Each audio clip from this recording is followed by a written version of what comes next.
Marqeta just reported Q1 earnings results and the stock sold off more than 4% the following day. But that is nothing compared to the 90% gradual sell-off ever since the stock made an all-time high of $38 back in October 2021. So, at only $4.23 a share today, is Marqeta stock a buy or is it going to zero? My name is Jero and this channel is all about finding the companies of tomorrow, and in this video we'll take a look at Marqeta's earnings results, its valuation, what I'm doing with the stock, and more. With that said, let's take a look at Marqeta. So let's first talk about the company. So through the legacy payment ecosystem, launching card programs has historically been difficult and time consuming, which could take years and millions of dollars from start to launch. But with Marqeta's modern issuing platform, customers can launch card programs within a few weeks or months. In a nutshell, Marqeta is a modern card issuer processor that allows businesses to launch customized card programs that is highly configurable, scalable, and simple. Through its cloud-based open API platform, Marqeta aims to disrupt the issuing side of the legacy payment ecosystem. And being the pioneer in modern card issuing, Marqeta's solutions are trusted by disruptors, fintech companies, and financial institutions in various industries such as on-demand services, buy now pay later, and online marketplaces. And today, Marqeta had over 200 customers including Block, Affirm, and DoorDash. Marqeta offers two types of services, powered by Marqeta and managed by Marqeta. And here are the differences between the two types of programs as you can see right here. Basically, powered by Marqeta provides customers access to the Marqeta dashboard, provides payment processing, and assists with certain configuration elements that enable the customers to use the platform independently. And with powered by Marqeta, customers are responsible for managing their relationships and complying with the card networks and issuing bank. As for managed by Marqeta, Marqeta provides a full range of services and manages the card program for the customer. Marqeta also provides an issuing bank partner to act as the sponsor for the customer's card program, as well as managing compliance with the issuing bank's requirements and card network rules. Central to its business model, Marqeta's value propositions fall under four modules: Marqeta Issuing, Marqeta Processing, Marqeta for Banking, and Risk Control. With Marqeta's platform, customers can build, test, and launch custom card programs easily and quickly, whether it be physical, virtual, tokenized,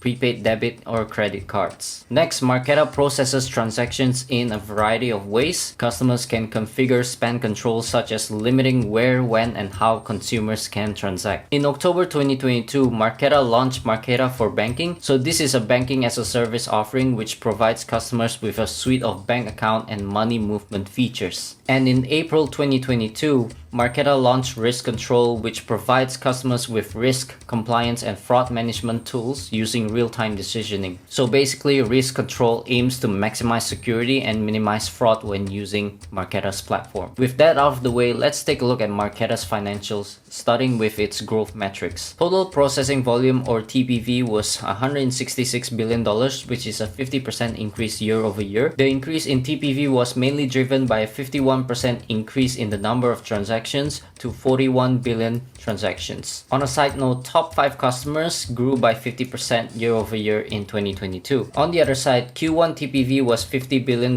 which is a 37% year over year increase. In addition, top 5 customers grew by 42% year over year, which outpaces the overall business, while TPV from all other customers grew by 13% in Q1. In other words, the larger customers are growing faster than the smaller customers, which can be bad as that increases the concentration of the top customers like Block, for example. So we can see the trend for TPV right here, and we can see how TPV has decelerated over the last few quarters, but this is expected as the company grows over a larger base and faces tough year over year comps. Also, keep in mind that Marqeta operates a usage-based business model where it generates the majority of its revenue based on the volume of transactions processed. So as payment volume increases or decreases, so does Marqeta's revenue. For managed by Marqeta relationships, Marqeta receive interchange fees for processing the customer's card transactions and share with the customers a majority of the interchange fees as revenue share. These revenue share payments act as incentives for customers to increase processing volumes on Marqeta's platform, and as customers' processing volumes increase, the rates at which Marqeta share revenue to these customers generally increase as well. In other words, the higher the TPV for a single customer, the lower the proportion of net revenue that Marqeta gets to keep. And for powered by Marqeta relationships, Marqeta do not receive interchange fees and instead price their services on either a percentage of processing volume or on a fee per transaction basis. So because the larger customers process more payment volumes than the smaller customers, Marqeta has to sacrifice a larger portion of revenue share payments, and that is why net revenue growth was slower than TPV growth. As you can see, net revenue in 2022 was $748 million,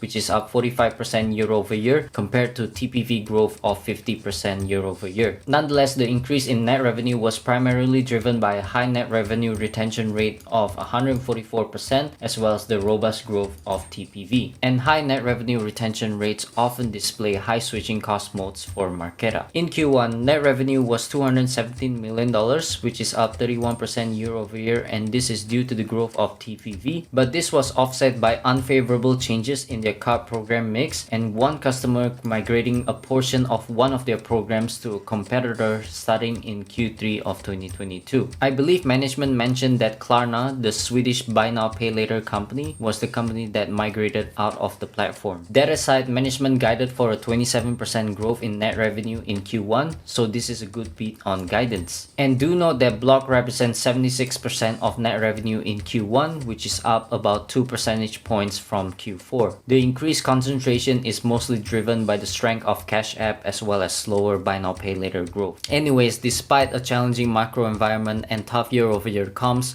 Marqeta still posts 30% plus growth, which is a confirmation of the company's unique value proposition, the growth of Marqeta's high quality customers, as well as the increasing adoption of fintech applications. Even though Marqeta's growth is decelerating, I think Marqeta's growth story is far from over. As you can see, according to a Nielsen report, global network card brands generated $9.6 trillion of purchasing volume in 2022 in the US alone, compared to just $166 billion processed by Marqeta. So that represents a 1.7% market share for Marqeta, which means there's a lot more room to grow for Marqeta. In addition, Marqeta serves a specific set of customers, more specifically, customers that are disruptors themselves. These customers are growing faster than the overall payments market, which means robust growth opportunities for Marqeta. Take neobanks or digital-only banks for example. The market share of US neobank account holders are growing rapidly, and it should reach 39.1 million accounts by 2025. Another customer segment that has seen rapid growth lately is the buy now pay later space. As shown in this chart, US buy now pay later volume is expected to reach 143 billion by 2026, and for context, the biggest buy now pay later players in the world, including Affirm, Afterpay, and Klarna, are customers of Marqeta. Not only that, but Marqeta also works with customers in the on-demand services, expense management, cryptocurrency industries, and more. Even legacy financial institutions like JP Morgan, Citibank, Goldman Sachs are working with Marqeta to power their digital banking ambitions. And these are just some of the many industries that Marqeta operates in, and as long as these industries grow, which I think they will, Marqeta will grow as well. Now turning to profitability, Marqeta generated $320 million of gross profit in 2022, which is a 43% gross margin. So this is lower than 2021 levels, and the decrease in gross margins was primarily due to card network fees increasing by 56% year over year, as there was a decrease in card network incentives, mainly due to the timing of annual cumulative incentives. Q1 gross profit, on the other hand, was $89 million, which is a 41% margin, again a decrease from last year's level of 43% margin. And the decrease in margin is also due to the card network fees outpacing the growth of revenue, which is up 47% year over year. Nonetheless, Q1 gross profit grew by 19% year over year, and management actually guided for a 15% growth in gross profit, so this is a nice beat. During the Q1 earnings call, CFO Mike Milotich explained why gross margins has been going down. So the margin is lower due to an increase in Block revenue concentration, which has a margin almost 1/3 of the rest of the business, as well as the Klarna volume migration. But Q1 gross profit growth excluding Block and Klarna is almost 3 times higher than the overall company growth, so that is really great to see. Now turning to operating profit, or loss in this case, operating loss in 2022 was $210 million, which is a negative 28% operating margin. Q1 was worse with an operating loss of $87 million, which is a negative 40% operating margin. And the worsening operating margin was probably due to increased headcount, a $32 million one-time non-cash post-combination compensation expense related to the closing of the Power Finance acquisition, as well as high share-based compensation expense. As you can see, compensation and benefits is the highest component of operating expenses, and you can see it tick up in Q1 due to the closing of the Power Finance acquisition. And typical of a recently IPO'd company, share-based compensation is unsurprisingly high, but this should trend downwards over time. However, I don't like the fact that it is still hovering at around 20% of revenue, which is quite high in my opinion. As for the bottom line, net loss in 2022 was $185 million, which is a negative 25% net margin. As you can see, net margins were trending in the right direction, but it turned south again in Q1 due to the Power acquisition. So in Q1, GAAP net loss was $69 million, which is a negative 32% net margin. But management said it is a one-time acquisition expense, so net margins should improve meaningfully in the next few quarters. All in all, Marqeta is still very unprofitable on a GAAP basis, and this is probably why investors are dumping the stock. Margins are still negative and fluctuating here and there, so it doesn't really give me the impression that Marqeta is achieving economies of scale or operating leverage. But that's probably management reinvesting into growth, and that should pay off in the long run given its unique value proposition in modern card issuing. Turning to the balance sheet, Marqeta has a strong balance sheet with $1.5 billion of cash and short-term investments with virtually no debt, so that puts its net cash position to about $1.5 billion as of Q1. The surge in cash position in Q2 of 2021 was of course due to its recent IPO, which provided net proceeds of $1.3 billion. The drop in cash level recently was due to the company acquiring Power Finance for a purchase price of $222 million back in February 2023. So Power Finance is a cloud-based platform for companies to create new credit card programs, and this acquisition should strengthen Marqeta's credit product line. That said, Marqeta's current ratio is also high at about 5 times, which shows high liquidity. Although Marqeta is very unprofitable on a GAAP basis, it doesn't seem to be burning lots of cash. So in 2022, free cash flow was negative $15 million, which is a negative 2% free cash flow margin. And in Q1, free cash flow was negative $11 million, which is a negative 5% free cash flow margin. As you can see, free cash flow margin has been really volatile, and this is due to changes in net working capital due to the different contracts and incentives that Marqeta has with all the different players. Whatever it is, with its low cash burn and high net cash position, Marqeta has the ability to allocate capital that rewards shareholders, such as reinvesting into growth or buying back shares. In fact, Marqeta has been buying back shares aggressively at current price levels. On September 2022, Marqeta announced a $100 million repurchase program, and the company has pretty much exhausted that program. That is why management announced another $200 million of share repurchase program, which shows management's confidence in the business as well as the attractive valuation to acquire shares at these levels. Now turning to guidance, this is probably the part of the earnings release that got the most attention. So in terms of Q2 guidance, management expected net revenue growth of 17 to 19% in Q2, which is a big step down from 31% in Q1. But thankfully, management explained why during the earnings call. And again, management expect Q2 net revenue growth to be between 17 and 19%, and this slowdown is due to 2 very significant factors. So first, approximately 5 points is driven by Q1 performance that company don't expect to continue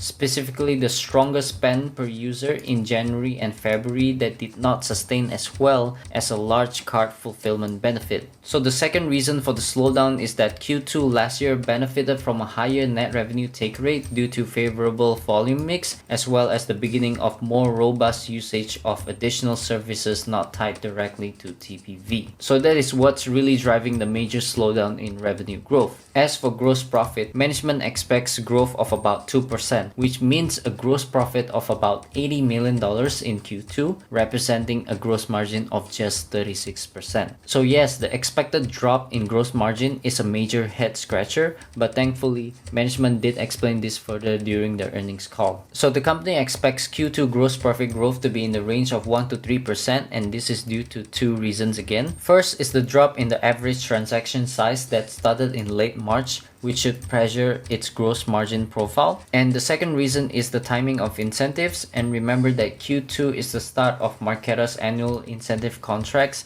that run from April to March. And therefore, the company expects that the incentive benefits are lower as the volume tiers reset in Q2. So due to seasonality, Q2 is typically the lowest gross profit margin quarter for Marqeta. So in other words, there's nothing wrong with Marqeta, it's just that the timing of annual incentives are putting pressure on Marqeta's gross margin profile. So yes, due to reasons stated by management, Q2 revenue and gross profit looks quite miserable, but management did provide a brighter outlook for the company in the back half of the year. So again, during the earnings call, management explained further. So management expects 2023 net revenue growth to be in the low 20s and expect Q3 growth to be similar to Q2 before accelerating into the low 20s in Q4. The company also expects full year gross profit growth to be in the mid-teens, and the company expects Q3 growth to be in the mid-teens and then accelerate again into the low 20s in Q4. So again, with these remarks, we should see a strong back half of the year for Marqeta. So Marqeta also announced that it will take restructuring actions in Q2 to reduce operating expenses by $40 to $45 million on an annual run rate basis, which will include an approximately 15% reduction in headcount. And including this restructuring, management expects 2023 adjusted EBITDA margin to be break-even, as adjusted EBITDA margin to be slightly positive in Q3 and positive mid-single digits in Q4. So I'm really liking this cost-cutting initiative, as this should accelerate the company's path to profitability. And do note that management has a history of providing really conservative guidance, so I won't be surprised if the company outperforms expectations. And if we head on to Seeking Alpha, we can see that the company has beaten expectations in all of its quarters as a public company, so I will expect the company to continue to outperform and beat expectations moving forward. So turning to valuation,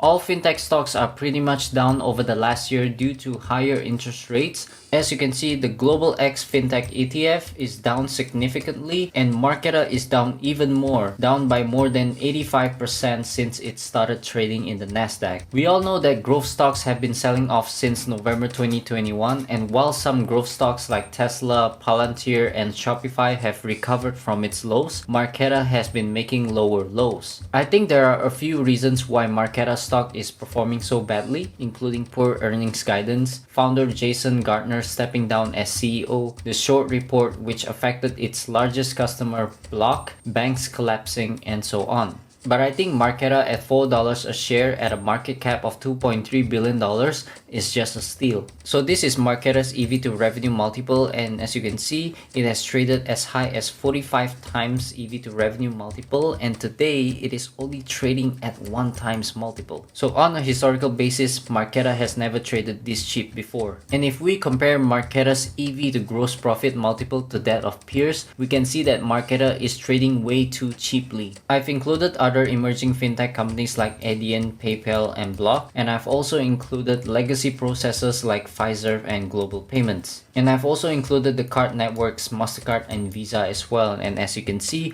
Marqeta is trading at the bottom of its peer group despite growing multiple times faster than some of these companies. I know these larger players have very strong moats and are profitable, but Marqeta has real potential to grow and take market share from some of them, especially the legacy processors. So clearly, there's deep value in Marqeta at these prices. And if we head on to Seeking Alpha again, we can see that Wall Street has an average buy rating on the company with 8 strong buy recommendations from analysts. And if we scroll down, we can see the price target set by analysts with an average price target of $6.79, which is a 53% upside from here. So the lowest price target is $4.50, which is higher than current prices, and the highest price target is $10, so there's really high upside potential for Marqeta stock. So as a form of sanity check, I've also done a DCF model on Marqeta, and here are my key assumptions. So for revenue growth, I've followed analyst revenue estimates for the first 3 years, and I plugged these numbers in my model right here, and then I'm just gonna bring it down to 10% by the end of 2032. For gross margin, I expect a long-term gross margin of 42.5% based on management long-term gross margin target of 40 to 45%. And that is why I've set cost of revenue margin to be 57.5% by the end of 2032. So for operating expenses, I expect it to drop to 65%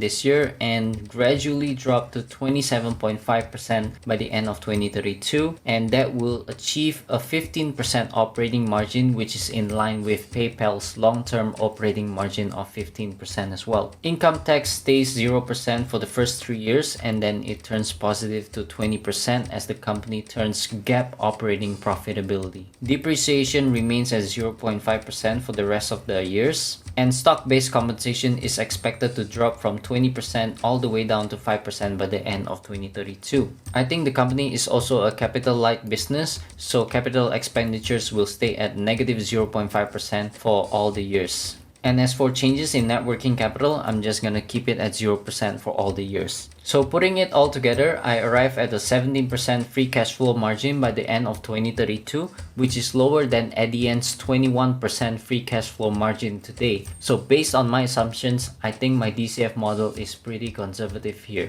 And if we assume a 12% discount rate and a 2% perpetual growth rate, I arrive at an intrinsic value of $9.52 for Marqeta stock today. And with the current price of $4.40, it represents an upside of 117%. So yes, my intrinsic value is $9.52, which is at the higher end of analyst price targets. And again, I believe my DCF model is pretty conservative, so I think an intrinsic value of $9.52 is quite reasonable. On another note, institutions have been buying the dip on Marqeta as share prices have gone down, although we see some selling in over the last few months. In addition, even though founder Jason Gardner stepped down as CEO, he is still well invested into the company, and as executive chairman of the company, he still have 48.7% control over the company, and based on the executive chairman long-term performance award, his best interest is very much aligned with shareholders' interests. As you can see in this table, the performance awards are divided into 7 tranches,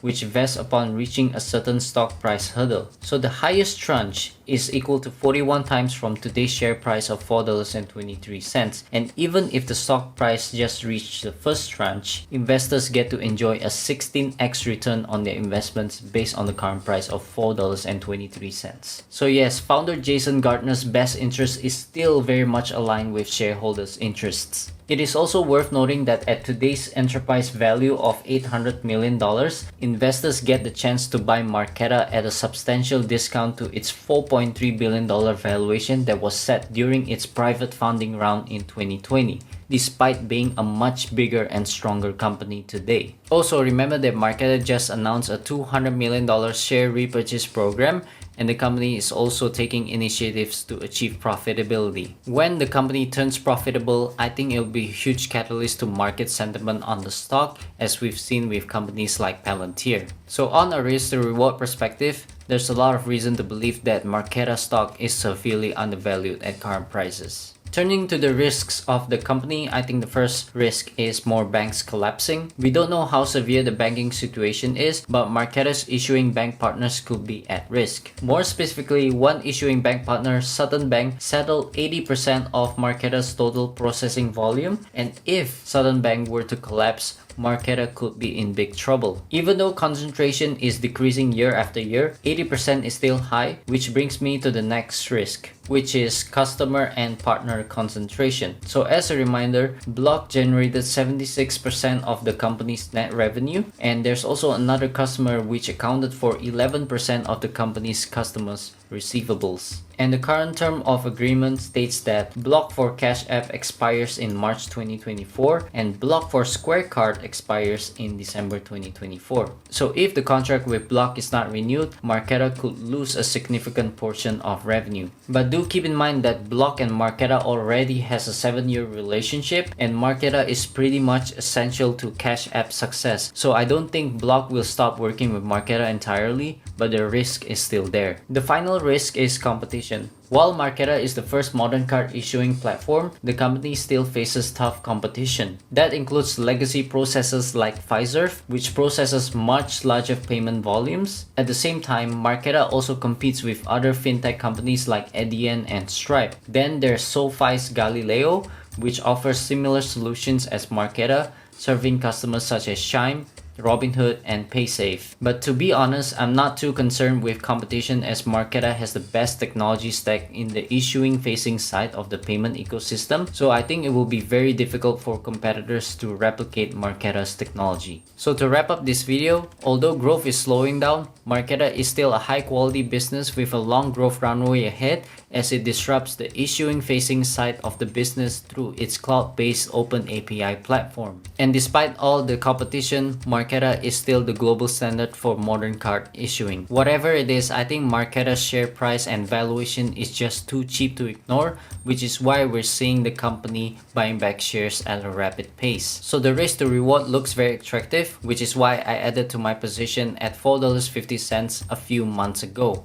And if the company's fundamentals remain strong and if the stock goes to new lows, I might add to my position in Marqeta stock. So that is all for today's video. What do you think about Marqeta stock? Please let me know in the comment section down below. And if you do find value in this video, don't forget to like and subscribe to my channel so you won't miss future videos. With that said, thank you guys so much, and I'll see you guys on the next one.